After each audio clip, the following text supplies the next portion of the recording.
Magandang araw mga kapibi. So, medyo matagal tayong hindi nakapag-upload mga kapibi, no? Kasi meron lang akong problema mga kapibi. Nagkasakit ako. Siguro, lagpas isang buwan tayo hindi nakapag-upload. So ngayon mga kapibi, meron lang papakita sa inyo.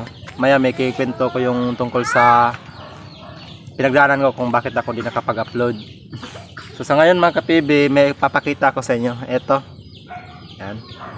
Ito yung ginagamit mga kapibi para malaman mo kung may buhangin ba sa ilalim ng lupa. Ito, tester.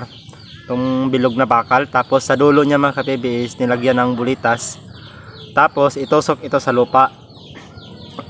So may bulitas siya mga kapibi para hindi masikip yung bakal. Para maluwag lang yung pagtusok. Hindi masyadong matigas pagdiin mo sa lupa. So itong ginagamit. Pang ano lang to mga kapibi, pang lagpas di pa lang to. So kung mapapansin nyo mga kapibi na kung sa palagay nyo yung lalim ng stock is mga ano lang, mga lagpas di pa lang, pwede yung gumamit ng ganito, mga lagpas di pa din. Kasi pag medyo malalim na mga kapibi, mga 3 di pa na yung lalim ng stock sa ilalim ng lupa. Kasi meron kasing porsyon na ano, sa ilalim ng lupa walang buhangin, diretso na panas.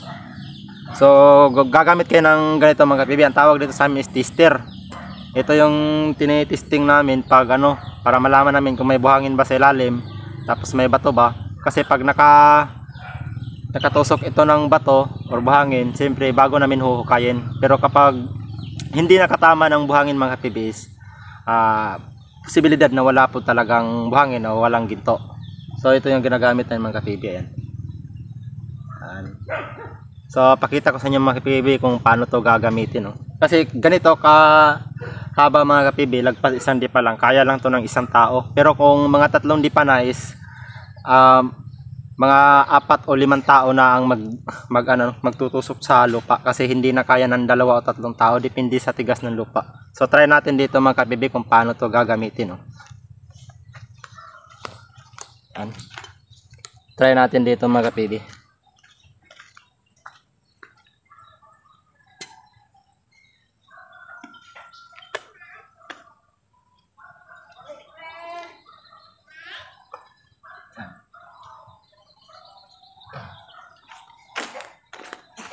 So ayan, bumaon siya ng bumaon mga kapibi, kasi dito kasi napakalalim yung buhangin dito na banda. Siguro mga 3 dipa ang buhangin. 3 dipa yung lalim, kaya lagpas isang dipa lang yan, hindi aabot. So gagamitin nyo ito mga kapibi, lalo na sa ginagamit namin ito, lalo sa ano, kadalasan sa creek or kanal. Creek or mga kanal, kasi ano, may posibilidad kasi doon sa creek or kanal na ang lalim lang ng mga buhangin doon is mga lagpas di pa lang. Pero meron din namang ano, aabot ng 3 dipa. Kaya gumamit pag ang lalim niya is maabot na ng 3 dipa. Ginagamit namin isang length na talaga ng bakal. So 20 piece ata yung taas niya.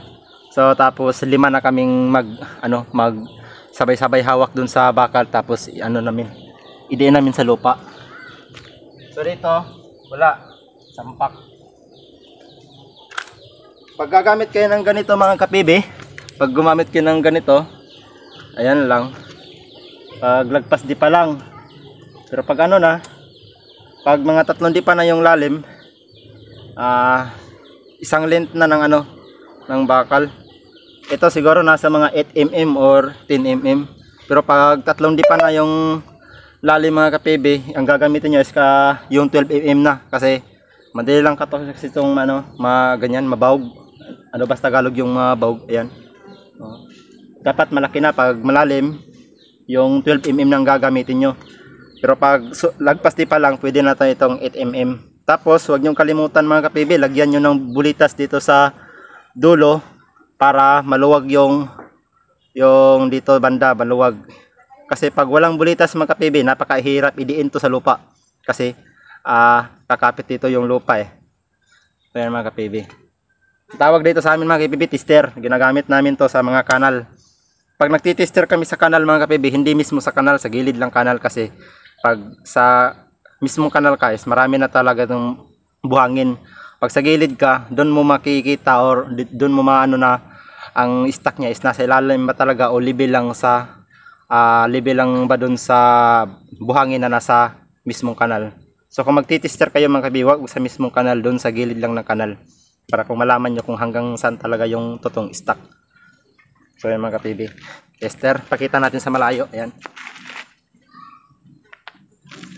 Lagyan nyo ng hawakan pag pag sobrang lagpas di pa lang. Pero pag pag mga 3 di pa na yung lalim, wag yung lagyan ng ganito. Kasi magaganyan lang mababawag lang kasi mabigat. Wag nyo nang lagyan ng hawakan. Ayan.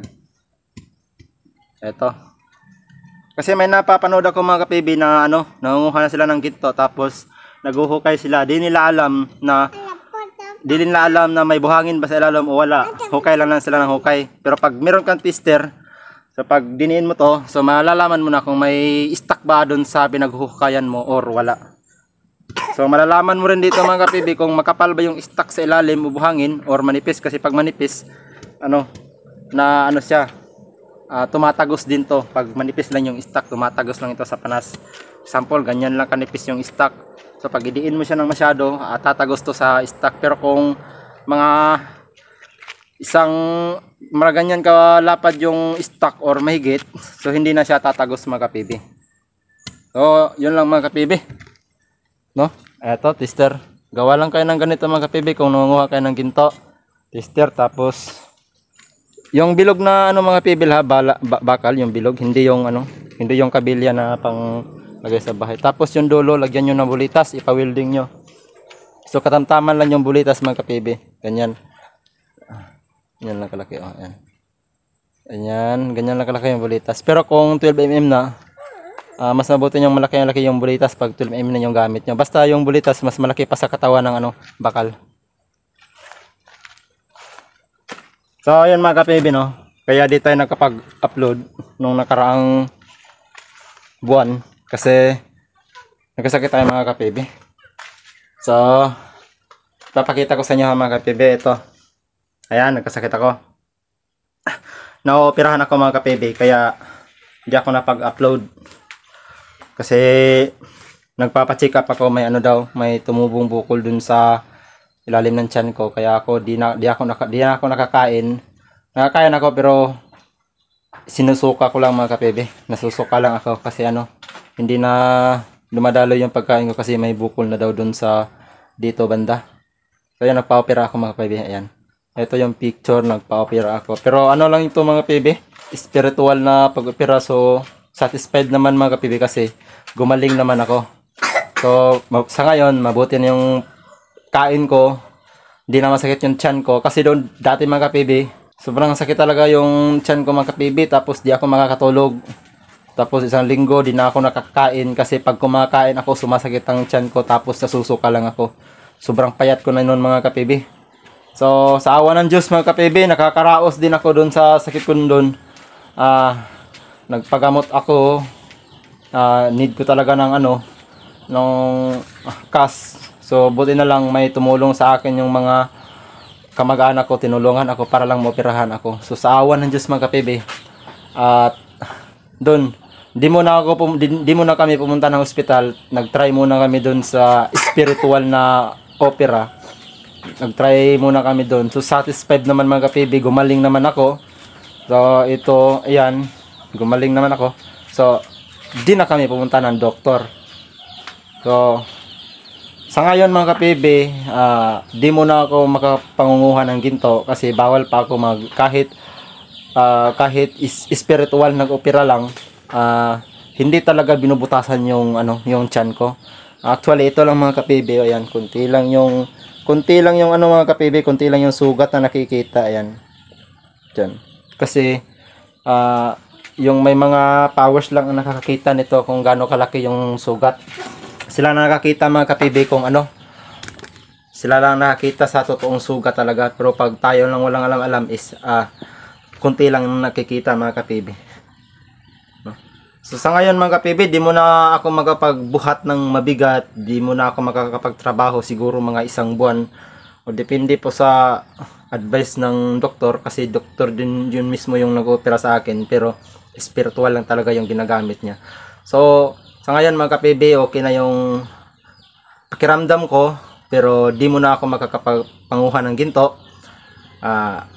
Try not, di ko muna din i-try kasi bawal pa daw akong magbuhat ng mga mabibigat. So sa lahat nga ng mga nag-comment mga ka-PB, pasensya na po, di ko pa nasagot kasi ganun nga, nakaroon ako ng malubang sakit. Pero sa ngayon, ito ipa-flex ko na lang sa mga nagtatanong kung taga saan ako. Ilalagay ko na lang dito sa mga ka-PB, sa baba ng video yung location ko, kung taga saan ako. At saka sa nag-comment na na pwede ba daw sumama dito manguha ng ginto. Pasensya na niyo Lods, di mo na ako manguha ng ginto ngayon. So yun lang muna sa ngayon mga ka-PB, no? At galbi sa inyo, at tika lang mga ka-PB, meron nga pang akong sa inyo, meron lang akong hihinging tulong sa inyo. Ito mga ka-PB, tulungan nyo ako ma-reach ito mga ka-PB para para ma-withdraw ko ito. Kulang na lang ng konti talaga mga ka-PB. Pag umabot ng $100, makukuha ko ito. Sana matulungan nyo ako mga ka-PB, paki-share ng video nito mga ka-PB, at baka makuha ko ito mga ka-PB. Ito. So yun lang muna mga ka-PB, no, sa ngayon. Sikapin nating gumaling ako para makapabalik ako sa pagpanguha ng ginto. So salamat mga ka-PB, yun lang. God bless sa inyong lahat. Thank you.